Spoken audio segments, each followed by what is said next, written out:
Greetings and welcome to Feel Good Friday. I'm your host, Cameron McCaslin. Today joining us is David Ian Lee from Pipeline Collective. How are you today? I'm doing so well. I'm thrilled to sit and chat with you a little bit. Yeah, we've got some really cool stuff coming up this weekend here at NECAT in the same studio space where we're shooting the show. Yeah. And we wanted to get you on beforehand so people have time to tune in. So Pipeline Collective is what exactly? Pipeline is a small theater company here in Nashville, Tennessee that focuses on the craft of the actor and theatrical magic on a shoestring budget, and I run the company along with my producing partner, Karen Sternberg. We've been around since 2016, making plays that tended to be either regional premieres or world premieres, and then we did a lot of work for a charity and not-profit on the side. And then this funny pandemic happened. And the theatrical industry was just sort of thrown up in the air. We've used that time to focus on developing virtual theater making techniques, and that was just a very organic pathway to making, outside of here, the piece of theater we're going to make tomorrow. And so outside of here is a 12-hour live broadcast that we're showing here on NECAT starting tomorrow at 10 a.m. Yes. It'll be running for 12 complete hours. Let's talk a little bit about that, but first, before we get into that, I kind of want to hear how you got into this business or this art form. Where do you come into making theater? I've been pulled into this since I was a little one, I was 6 years old and I played a bunny rabbit in a school play. And then we took a family trip to New York where my uncle was the production stage manager on Cats at the Winter Garden Theater. Nice. And Cats is like a gateway show. Absolutely. For kids. And so being able to be in that space and go backstage and meet the dancers and see how everything worked, I've never looked back. So I can't really remember a time when the theater has not been a huge part of my life. After college, I moved to New York. I was in New York for over a decade and discovered that in addition to enjoying performing, we're all storytellers. And so I love to write and direct and teach. And now I have the privilege of running a company where my primary medium is my collaborators, and we get to make stuff together. So you talked a little bit about how the pandemic has changed anything, but I know before that you had been working with Pipeline with a thing called New Works Salon. Tell me a little bit about that. So the Salon is our unique spin on a New Works program. Lots of theaters, are champions of new work. All plays were once new plays, right? Right. And Pipeline is no different. We have our program, and the Salon is a little bit different in that we, 4 times a month, bring together groups of actors, directors, and writers to workshop new material on its feet. It's not just bringing in writers and giving them a cold read, it's actually developing the material to create content by the end of the night. When we were in person, we would bring in 6 different writers, 6 different directors, a cast of upwards of 12 to 30 people, and be able to spend about an hour or so workshopping in different spaces, having a showing together, and then discussing the work collectively in a really sort of free and safe space. You can't do that right now. And so we very quickly started to explore what you could do in Zoom, largely as a way to maintain a sense of community. Sure. What we started to figure out pretty quickly, however, is that the virtual format is just another place and another way of telling stories. It's not film and TV. It's not the same as live theater. It's something different. So the Salon has continued meeting throughout the pandemic. We meet 4 times a month. We've got over 300 collaborators from all across the world now who come in and get to come in and play. And we have the privilege of watching these stories be developed and these relationships emerge, and watching artists continue to make work and have a sense of togetherness even while we're apart. Yeah, so I know with outside of here, this is something that's going to be going for 12 hours. The story, we don't want to give too much away, obviously, because people can tune in tomorrow and watch it. But how did that kind of evolve into the idea of, because theater is not television, and television is not theater, but you're taking a very theatrical approach to television with this project. Right. Talk to me a little bit about that. Like, why 12 hours? Why does the story merit that length of time? Outside of Here is the perfect coalescence of a number of different factors that have sort of been, percolating for us for a while. We have wanted for some time to do a piece of endurance theater, to make something that was grand in its scope. And we talked over the years about doing a piece of theater live where actors would come and go and audience could come and go. But then as we got deeper and deeper into the pandemic, we were really intrigued by two different things. I read a bunch of articles that compared the experience to the last year and a half to the movie Groundhog Day with Bill Murray, right? This idea that every day is the same and you can't go anywhere and you can't do anything. And I wore the same pair of clothing for a few days there. And it was this really disassociated, absurd experience, right? And then at the exact same time, we are always trying to find new ways of making work with our collaborators from the Salon. So we contacted one of our playwrights, Claudia Barnett, who has a real affinity for absurdist theater. She's a fan of the work of Samuel Beckett and had brought us some plays that were kind of that voice and of that nature. And we thought, here's an opportunity to make a piece of storytelling that uses the form of this long play to actually tell the story. And it became virtual or it became televised by virtue of the fact that we just can't do anything like this in a theater right now. Right. And as we started to experiment with, well, would we want to do it as a Zoom-based play? Would we want to set up cameras in a traditional theater?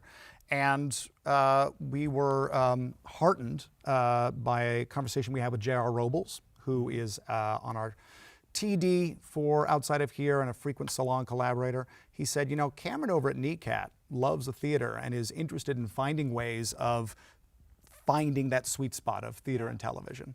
So we called you up and said, we've got this wild, wild idea, and we were ready for you to laugh in our faces. And I am thrilled that you were game for this incredible experiment. Yeah, I know for me, this it did mean exactly that. I am a big believer in doing absurd things. Yeah. Because I feel like the space that we're in at NECAT, having a public access, avenue that's commercial free and things like that, it makes it where you can do something like this. And I don't think very many people would say yes to a situation like this. I think the one thing where this marries theater in a big way as opposed to television is this is not really built for rerun. Not to say that we couldn't replay it, but like in a theater experience, you walk into the room, you perform the act, and once that happens, everyone who witnessed it goes home and they never see it again. Yeah. I think that it will happen in the same way with this television experience. I'm a big fan of early television in the sense that, like, back in the late 1940s and 1950s, right, the way that they made television was they did live plays on stage. They filmed it for all of these Colgate Comedy Hour, I can't even list through all the different like ones. Desilu with Desilu, Playhouse, all of that different stuff. And kind of in the same way, like, they may make a kinoscope of it, but for the most part, it happened, and if they wanted to broadcast it again, they may do the same play 2 years later, even with different actors. I think that that's super interesting, and we don't really do that on television. And we in the Royal, sense of across the board, like, I know Fox has done some musical theater in the last few years, but you don't see a whole lot of just theater on television anymore. So I thought that this was super interesting. It also scratches that weird itch of, like, I don't know, kind of surrealist. It's like, it's strange because I do think that the viewer at home who knows nothing about this happening could be flipping across the television at 10 o'clock in the morning, and they could see something. 3 hours later, they could come back, flip through the channel again. They see something that's similar but not the same, and they go, do I have a false memory of this? That's what I found interesting about it. And I think that it's like for all the people that are planning to tune in, and that's going to be great, it's all the people that are going to find this during the day that I find incredibly interesting. Right. Well, you've hit on some of the reasons why we were so excited to part with NECAT is that part of the reason for doing this is to do this. Right. And anyone who's in the know is going to see Karen Sternberg walk in front of a camera at 10 o'clock in the morning and perform uninterrupted for Right. 12 straight hours. And the audacity of that is really exciting to us. To your point, there will also be people who discover this piece of storytelling, which is about a time loop, right? Right. It's about a woman who experiences the same 20-minute experience over and over and over with variation of people who come and go from her life, variation here and there. And it will seem dreamlike and strange to know that I've heard those words, I've seen that camera move, I've seen that business, Right. but something is definitively different. Right. And that was what we found so exciting. The other thing about working with you on this that's really important to us is we really want to make storytelling and theater making as accessible as possible to as many people as possible. One of the silver linings of the last year and a half is it's shown theater companies that you can make content for people who otherwise can't get to your theater, Right. who otherwise can't afford a theater ticket, for whom the idea of traditional theater coming back, there are actually barriers there. And so the idea that we could make something that's completely free to anyone anywhere in the world who has an internet connection, and that will only happen this one time, and that if you're watching it, you know you're part of something that's living in that moment. That was so exciting to us. And there was never, once we had a talk about it, there was never a question about, do we record it? Do we, broadcast it, edit? It was like, no, this wants to happen in real time, in a dynamic way for the people who are able to experience it. And we want as many people to experience it who can. You mentioned Karen Sternberg, and obviously this is going to be a test of endurance for her. Yes. Because she is on camera almost the complete time. There's some moments where she ducks out momentarily, but she's on all day. Yeah. Talk to me a little bit about Karen, because I know she's your, you both are partners there as producing artistic directors, but she's also your wife. That's right. Talk to me a little bit about how that dynamic plays into this, because you guys have been living in this both in practice and at home, and it's a much different situation when you share a bed with somebody, because 24 hours a day. You've been working on this for months at this point. Our home is over. It's just done. Every corner of our house is a production studio right now. And we love that. Karen is, I'm biased, but she's my favorite actress. Sure. She's really spectacular.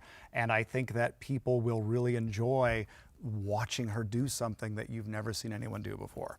And it's going to be tremendous. It's exciting that we've structured the show. Claudia's written something really remarkable. It has an arc. Her character does have an arc. But if you come in and you just see one iteration of the scene itself is designed to have an arc for the other character. And so we've got over 30 really incredible actors who are going to be coming and going and moving through the piece. In terms of how you rehearse and produce and get something like this up, you have really great collaborators and friends. I'm co-directing with my dear friend Melinda Seawalk, and there's just no way any one person can undertake this thing. Right. And we have found a really great collaborative way of working with the actors, working with Karen. We're working under really strict COVID protocols in this one, so all rehearsals have been outdoors in sort of unconventional rehearsal spaces. Right. And we're also doing something that's really unique and interesting because we wanted to capture something spontaneous and unexpected when these actors come together.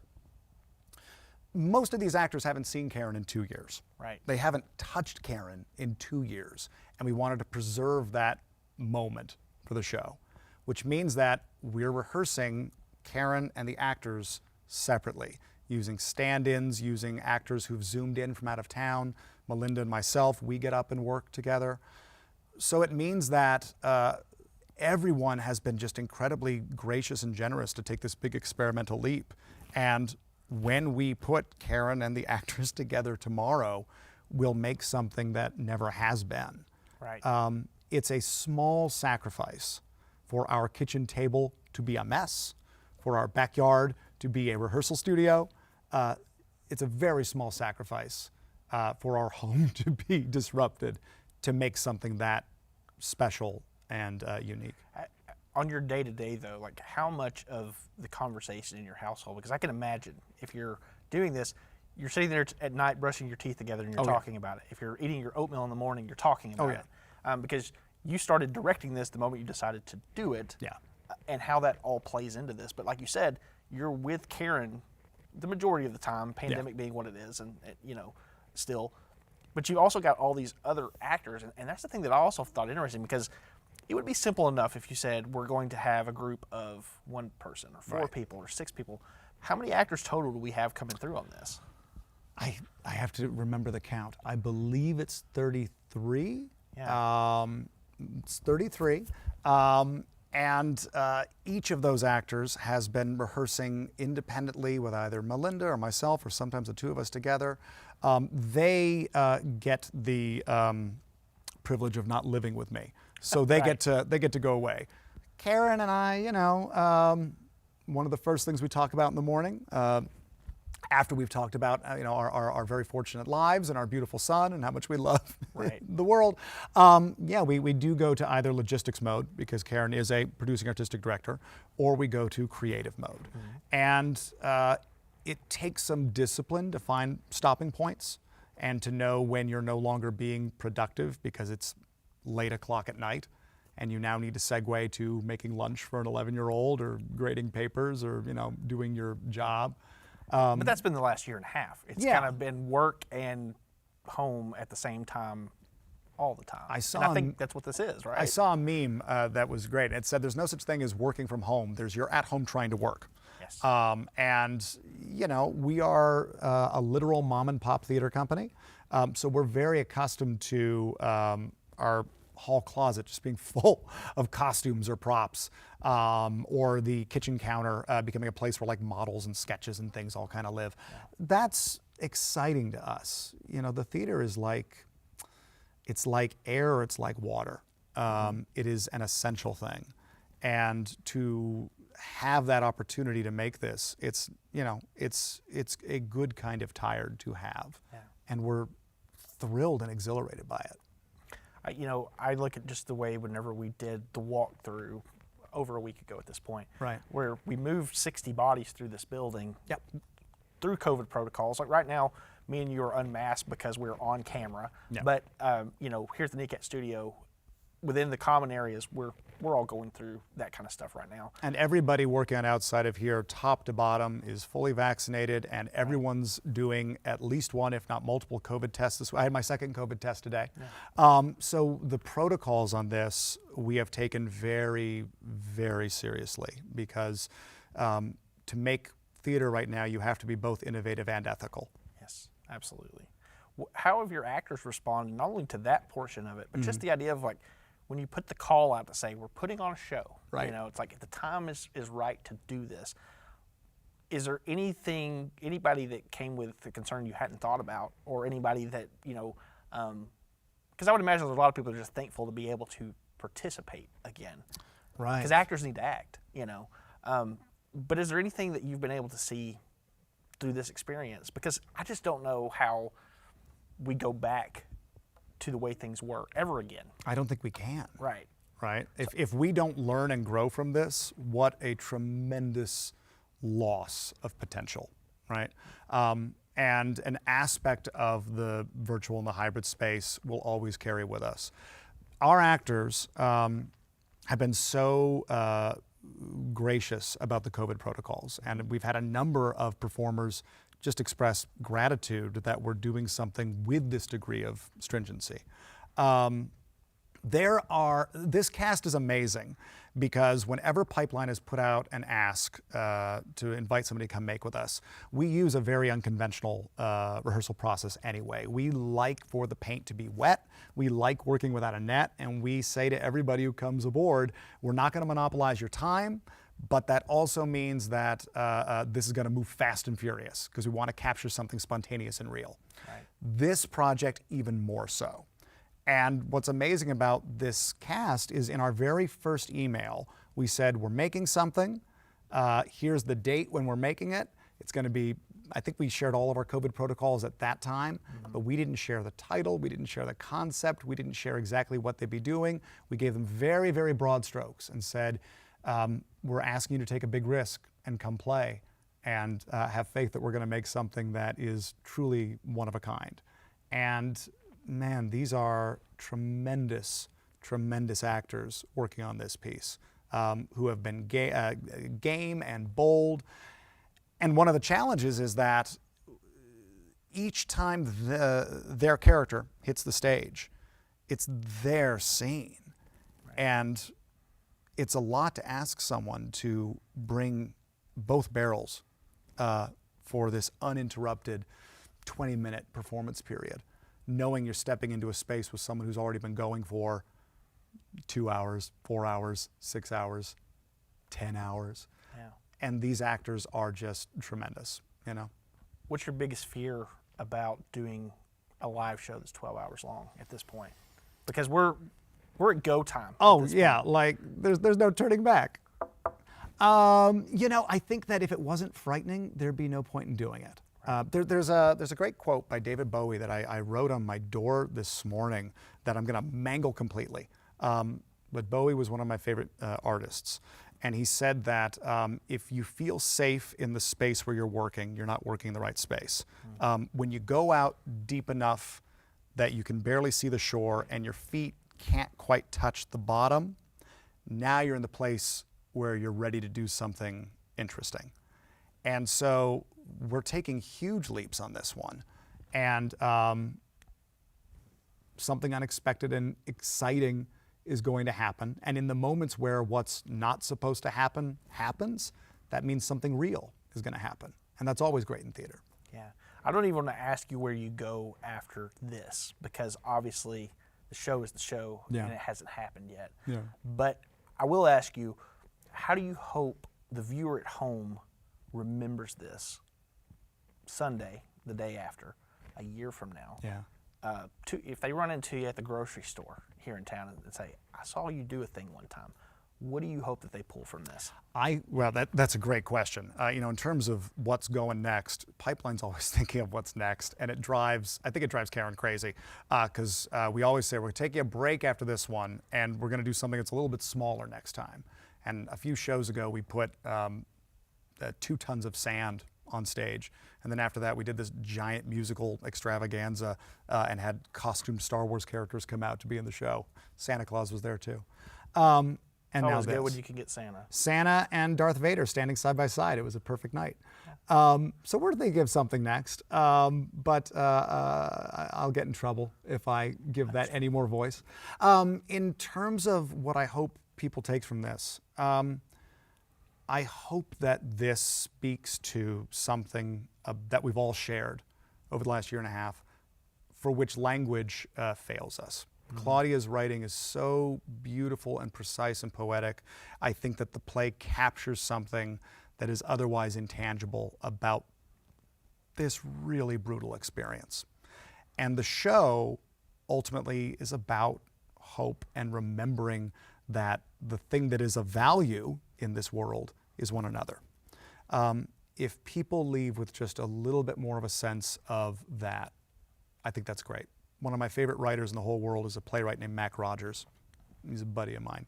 And he wrote a play where he says, we belong to each other. And if I had a tattoo, it might say that. Okay, I like that. So, details on if people want to find out more about the show. Obviously, it's coming up just right around the corner. But if they want to find out more about Pipeline Collective, please, about the salon, if they want to get involved, how do they do that? It's easy. You go to, I feel like I should look at a camera and do a thing below me here. You can go to, which one? I'll go to this guy. Or I'll go to you. Hi. Go to www.pipeline-collective.com. That's our website, and there are links there to all of our past work. There's a link there to Outside of Here, as well as a link to the live feed.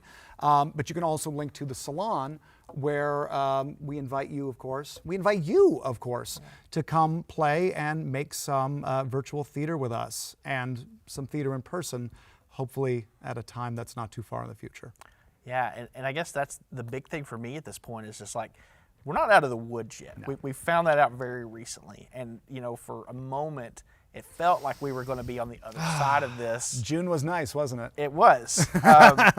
But now, knowing what we know, and like you said before, we've built things differently because they have to be. And we're doing the best we can with what we have. Yeah. I know that's true at NECAT. I know during the pandemic, I was able to make what I was able to make just by virtue of, it's like, what can we do? But now that we kind of know what it looks like, if we're stuck in this for another 3 months, 3 years, 3 decades, how do you plan for what's next? If we can't get back in the same room and be an audience, and a group of thespians, what does that look like? I think that there are 3 paths forward, right? You just keep doing the same old same. And I think that's an abject failure of creativity and leadership, and dangerous, right? You pack up your bags and you go home and you wait the pandemic out. I think that speaks to another sort of failing. I think the theater is essential. It's essential to the human spirit. It's essential to the human body. We have to tell stories, and we have to make space for community. And that doesn't go away in times of crisis. In fact, in times of crisis, it's more important. So we continue to innovate. We continue to find new ways of telling stories. We continue to experiment. And you just keep moving forward. The salon was born out of necessity. The virtual component was born out of necessity. We're never going back. We'll go back to in-person work, but we're not going to give up the virtual component. We have so many wonderful collaborators from New York and Chicago, and we've got writers who are in Australia and New Zealand. We don't want to lose those connections. And 18 months into this, we think we're figuring out a thing or two about how to tell stories in this way. So, well, we're just about out of time, but the one thing that we always like to ask here on Feel Good Friday at the end is something that you're feeling good about on this Friday that don't necessarily have to do with the thing that is right in front of you. Which would be Outside of Here by Claudia Barnett, a 12-hour broadcast experience here on NECAT and the live stream. Yes. Yeah. That's good. Give me one thing, though. What's one thing that you, outside of here, what is the one thing that's making you feel good today? I'm going to go home when we're done talking here, and I'm going to give my son a great big hug, and then I've got a little bit of time before I have to do what I have to do, and he has to do what he has to do, and we're going to sit and play Fortnite, and it's going to be great. Yeah, I love it. That's wonderful. Like you said before, Outside of Here is a 12-hour play that's going to be broadcast right here on NECAT Network, as well as on our live stream, necatnetwork.org, on the Facebook page for NECAT, as well as Pipeline Collective, out nationwide via our Roku channel. It airs at 10 a.m. basically is when it starts here in Nashville local time, and will go until 10 p.m. roughly, give or take, a minute or two. Yeah. Probably. And this has been wonderful. Anything else you want to leave us with? I'm just so grateful to you for this time, but also for your collaboration on this one. You only get to make stories when you bring people together and make something in that kind of special space. And your generosity and your creativity is just a delight. We're thrilled to be making Outside of Here with you. I can't wait to be a part of this weekend and to see it through to the other side. Until next time, I'm Cameron McCasson with David Ian Lee for Pipeline Collective on Feel Good Friday. We'll see you next time. Goodbye.